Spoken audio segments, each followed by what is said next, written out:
A Câmara dos Deputados avançou mais um pouco na tramitação da reforma da Previdência, mas ainda não conseguiu concluir a votação em primeiro turno, após 3 dias de análise da matéria. Na quarta, o texto base foi aprovado por amplo placar, 379 a 131, mas os deputados não concluíram ainda a apreciação de todos os destaques que podem alterar o texto principal.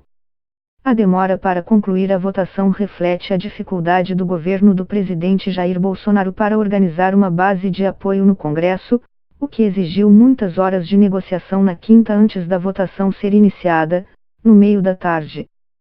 Com isso, a expectativa agora é que a análise do texto na Câmara só seja concluída em agosto, depois do recesso parlamentar de julho. Por ser uma tentativa de alterar a Constituição, o texto ainda terá que ser aprovado pelos deputados em segundo turno, antes de seguir para o Senado, onde precisa ser aprovado de forma idêntica para entrar em vigor. Caso haja alteração, a parte modificada terá que voltar à Câmara. Por enquanto, o texto aprovado mantém a essência da reforma proposta pelo governo, prevê que os brasileiros se aposentem mais tarde e com benefícios menores, além de aumentar a contribuição dos servidores federais de maior renda. Há regras de transição que suavizam as mudanças para os atuais trabalhadores. No entanto, houve importantes mudanças aprovadas nos destaques já analisados. O aumento do tempo mínimo de contribuição exigidos dos trabalhadores de ambos os sexos do setor privado proposto pelo governo foi barrado. A intenção era subir de 15 para 20 anos. Também foram reduzidas a idade mínima de aposentadoria dos policiais federais e outras categorias da área de segurança previstas na proposta inicial. Em relação à versão inicial do reforma, a Câmara já barrou também as alterações para a aposentadoria rural e o BPC, benefício pago a idosos muito pobres, por entender que afetavam grupos de baixa renda. Além disso, suavizou o tempo extra de trabalho que o governo quer impor a servidores federais mais antigos para manter a integralidade, direito a se aposentar pelo último salário, benefício que a grande maioria dos brasileiros não tem. Essas alterações reduziram os ganhos que a reforma pode gerar para o governo federal. A meta do ministro da Economia, Paulo Guedes, era de uma economia de ao menos R$1 trilhão em 10 anos. No entanto, a instituição fiscal independente do Senado projeta que o texto base aprovado na quarta gera uma economia de R$744 bilhões. A estimativa ainda não considera mudanças aprovadas na virada desta quinta para sexta. O importante é terminar o primeiro turno com a vitória que nós estamos mantendo. O que está sendo votado nos destaques, já aprovados ou com acordo para aprovação, a perda de arrecadação não vai passar no total de mais de R$25 bilhões. O que não pode é perder essa economia, que a reforma almeja. Os últimos destaques do PT, se não forem derrotados, nos tiram R$100 bilhões, disse. Confira abaixo como está a reforma após as alterações aprovadas pelos deputados até agora. Vale lembrar que servidores estaduais e municipais, por enquanto, ficaram de fora da reforma. É possível que sejam incluídos na tramitação do Senado. Se isso não ocorrer, cada estado e município terá de decidir sobre sua própria reforma. Uma mudança importante que atingirá a maior parte da população é a criação de idades mínimas para a aposentadoria. A proposta prevê que a maioria dos trabalhadores do Brasil, tanto na iniciativa privada como no serviço público federal, precisará trabalhar até 62 anos, caso mulher, e até 65 anos, caso homem. Por enquanto, no INSS, vigora um regime misto em que é possível se aposentar por idade, a partir de 60 anos para mulheres e a partir de 65 anos para homens, ou por tempo de contribuição, ao menos 15 anos. Já no serviço público federal, hoje são exigidos 60 anos de idade e 35 anos de contribuição para homens e 55 anos de idade e 30 anos de contribuição para mulheres. Ou seja, caso a reforma seja aprovada com o texto atual, todos terão que se submeter à regra da idade mínima, mudança que atinge principalmente pessoas de maior renda, já que os mais pobres, em geral, não conseguem contribuir por períodos longos e já se aposentam por idade. A Câmara barrou o aumento que o governo queria fazer no tempo mínimo de contribuição exigido dos trabalhadores do setor privado, que subiria de 15 anos para 20 anos. O argumento contra a elevação é que isso dificultaria a aposentadoria dos mais pobres, que costumam alternar momentos de emprego com carteira assinada com trabalhos informais e bicos, o que dificulta que eles consigam contribuir por tempo mais longo. Já no setor público federal, o texto prevê redução do tempo mínimo de contribuição para 25 anos, para ambos os sexos. Mas isso não significa exatamente uma vantagem, pois será preciso trabalhar mais para conseguir benefícios mais altos, tanto no caso de servidores, como no do INSS. Além do aumento do tempo mínimo, o governo também quer elevar o tempo total de contribuição necessário para alcançar aposentadorias mais altas, tanto no INSS, quanto no setor público, exceto militares. Após algumas mudanças feitas pela Câmara, a proposta agora é que o trabalhador do setor privado terá direito a apenas 60% da média dos seus salários como aposentadoria quando atingir 15 anos de contribuição. Essa taxa vai subir gradativamente, chegando a 100% da média dos salários para mulheres que alcancem 35 anos de contribuição e para homens após 40 anos contribuindo. Lembrando que esse benefício é sempre limitado ao teto do INSS, hoje em R$ 5,8 mil pelas regras atuais. O benefício do aposentado no setor privado, seja homem ou mulher, é calculado com base na média dos 80% maiores salários, variando de um salário mínimo, hoje em R$ 998, a R$ 5,8 mil. O valor integral desse cálculo, sem incidência do fator previdenciário, é garantido quando a idade de aposentadoria e o tempo de contribuição somados dão 86 no caso das mulheres e 96 no caso dos homens. Hoje, a grande maioria dos aposentados do INSS, 85%, já ganha até 2 salários mínimos e o pagamento médio em 2018 ficou em R$ na aposentadoria urbana. Ao analisar as mudanças revistas para os servidores federais civis, é importante destacar que eles não têm atualmente regras unificadas de aposentadoria. Reformas adotadas em 2013 e 2013 já cortaram privilégios desse grupo, mas, como elas só valeram para novos servidores, ainda não impactam a maioria dos benefícios concedidos de lá para cá. Os servidores contratados depois de 2003 perderam a integralidade, direito a se aposentar pelo último salário, em vez da média de contribuições. Já os que ingressaram após 2013 passaram a ficar submetidos também ao teto do INSS, R$ 5,8 mil. A reforma que avançou agora na Câmara não acaba com a integralidade dos servidores mais antigos, mas exige que ele trabalhe um pouco mais. Os deputados suavizaram a mudança proposta pelo governo, reduzindo o tempo extra que deve ser exigido. Pelo texto atual da reforma, os que entraram até 2003 poderão se aposentar com valor integral caso atinjam 57 anos, mulheres, ou 60 anos, homens, desde que paguem um pedágio de 100% do tempo que faltava para atingir o tempo mínimo de contribuição exigido hoje.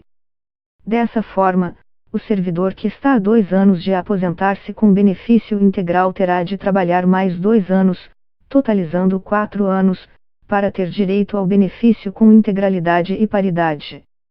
Os que entraram no serviço público de 2004 a 2013, de ambos os sexos, terão que trabalhar 40 anos para ter acesso a 100% da média dos salários ao longo da vida, não mais a média dos 80% maiores, não estando submetidos ao teto de R$ 5,8 mil. A exigência de 40 anos para ter 100% do benefício também valerá para o servidor público de ambos os sexos contratado após 2013, mas com valor limitado ao teto do INSS. O texto atual da reforma prevê que professoras poderão se aposentar com 57 anos e professores, com 60. A regra será a mesma para a rede pública e privada. A expectativa, porém, é que um destaque reduzindo essas idades seja aprovada nesta sexta. Hoje, Não há idade mínima na rede privada, mas é exigido tempo mínimo de contribuição. No setor público, a idade mínima nas regras atuais são 50 anos, mulheres, e 55, homens. No caso policiais federais, policiais civis do Distrito Federal e agentes penitenciários e socioeducativos federais já foi aprovado um destaque suavizando suas regras de aposentadoria. O texto agora prevê que essas categorias terão idade mínima de 52 anos para mulher e de 53 anos para homem, com ao menos 25 anos de contribuição para elas e 30 anos para eles. Para se aposentar com essa idade menor, porém, será preciso pagar pedágio de 100% do tempo que faltaria para se aposentar nas regras atuais. Atualmente, é exigido apenas o tempo de contribuição. Outro ponto importante é que hoje essas categorias de segurança pública brigam na justiça para manter o direito à integralidade, direito a se aposentar com o valor do último salário, e a paridade, continuar ganhando na aposentadoria os reajustes concedidos aos funcionários ativos, benefícios que já foram retirados da maioria dos servidores públicos efetivados a partir de 2004. O texto mantém a brecha para essa reivindicação, enquanto a Advocacia Geral da União, órgão que defende os interesses da União na Justiça, deve rever a posição contrária a esses benefícios para essas categorias que vinha adotando antes da eleição do presidente Jair Bolsonaro. Já no caso das Forças Armadas, o governo tenta mudar o regime de aposentadoria por meio de um projeto de lei. Ele prevê que o tempo mínimo de serviço para ingressar na reserva passará de 30 anos para 35 anos. A proposta também preserva os benefícios de paridade e integralidade, no que é apontado como um grande privilégio que está sendo mantido para a carreira militar. As Forças Armadas justificam essa diferença dizendo que os militares não se aposentam, mas passam para a reserva, podendo ser convocados. Na prática, porém, um percentual mínimo volta a trabalhar após sair da ativa. Para aqueles que estão mais perto de se aposentar, a reforma prevê alguns sistemas de transição para trabalhadores da iniciativa privada e servidores públicos, que poderão escolher a opção que lhes for mais favorável. Um deles, por exemplo, oferece um esquema de pontos, que soma o tempo de contribuição e a idade. Inicialmente, mulheres terão que somar 86 pontos e homens, 96. A transição prevê um aumento de 1 ponto a cada ano, chegando a 100 para mulheres e 105 para os homens. Há também previsão de sistemas de pedágio. Um deles prevê que os trabalhadores e servidores que estiverem a mais de 2 anos da aposentadoria poderão se aposentar caso tenham ao menos 57 anos, mulheres, e 60 anos, homens, de idade e cumpram um pedágio de 100% sobre o tempo restante para atingir o tempo mínimo de contribuição. Dessa forma, se faltarem 2 anos, os trabalhadores terão que cumprir 4. Caso falte até 2 anos para atingir o tempo mínimo de contribuição exigido hoje, o trabalhador poderá se aposentar sem atingir a nova regra de idade mínima cumprindo um pedágio de 50% sobre o tempo restante. Ou seja, para quem faltar 2 anos, terá que contribuir por 3. Essa alternativa não está disponível aos servidores. No setor privado, a proposta é tornar as alíquotas um pouco mais progressivas, cobrando menos de quem ganha menos e mais de quem ganha mais. Hoje variam de 8% a 11% no INSS. Com a reforma, iriam de 7,5% a 14%, alíquota máxima efetiva de 11,69%. A proposta reduz levemente a cobrança da maioria dos trabalhadores que ganham até R$2.000. Já a cobrança sobre os servidores vai aumentar, caso a reforma entre em vigor. Atualmente, o funcionário público federal paga 11% sobre todo o salário, caso tenha tomado posse antes de 2013. Quem ingressou no serviço público depois de 2013 paga 11% até o teto do INSS, ou seja, não contribui sobre o valor que supera R$5,8 mil pelas novas regras. As alíquotas para os que ingressaram antes de 2013 serão proporcionais à remuneração, variando de 7,5% para o servidor que recebe salário mínimo a 22% para quem recebe R$ 39 mil ou mais.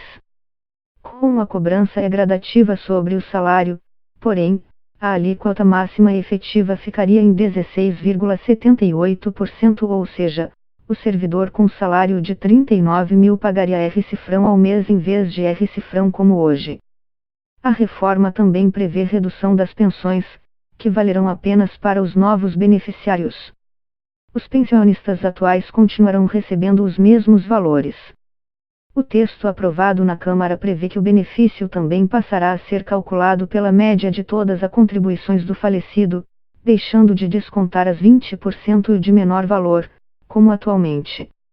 As novas regras também estabelecem que viúvos e viúvas receberão apenas 60% do valor da aposentadoria do cônjuge falecido e mais 10% para cada dependente, até o limite de 100%. No entanto, esse benefício não poderá ser menor do que um salário mínimo, no caso de o pensionista não ter outra renda formal. Além disso, se um filho deixar de ser dependente, por exemplo, ao começar a trabalhar, sua cota do benefício não ficará para a mãe ou para o pai, como ocorre hoje. Pelas regras atuais, pensionistas do INSS recebem 100% do valor da aposentadoria, independente da existência de dependentes. Já os servidores federais podem receber 100% do valor, em caso de benefícios até R$ 5,8 mil, mais 70% da quantia que exceder esse teto. A proposta também prevê limitar o acúmulo de pensão e aposentadoria. O beneficiado ficará com o benefício maior e o outro sofrerá desconto, que dependerá da faixa de renda. Hoje, essa aposentadoria equivale a 100% das médias da contribuição. Pela reforma, o percentual máximo só será concedido se a interrupção da vida laboral decorrer de doenças ou acidentes relacionados ao trabalho. O abono salarial, benefício de até um salário mínimo ao ano pago a alguns trabalhadores com carteira assinada, passa a ser restrito àqueles com renda mensal de até R$ 43, pelo texto atual da reforma. Hoje, é concedido a quem recebe até 2 salários mínimos. A Câmara já rejeitou proposta do governo para alterações da aposentadoria rural. Dessa forma, continuarão em vigor as normas atuais que permitem aposentadoria para mulheres aos 55 anos e para homens, aos 60, desde que comprovados ao menos 15 anos de trabalho no campo. Foi barrada ainda a tentativa de mudar o benefício de um salário mínimo para idosos em situação de pobreza. O BPC, benefício de prestação continuada, continuará sendo concedido a pessoas com 65 anos ou mais que possuem renda de até um quarto de salário mínimo.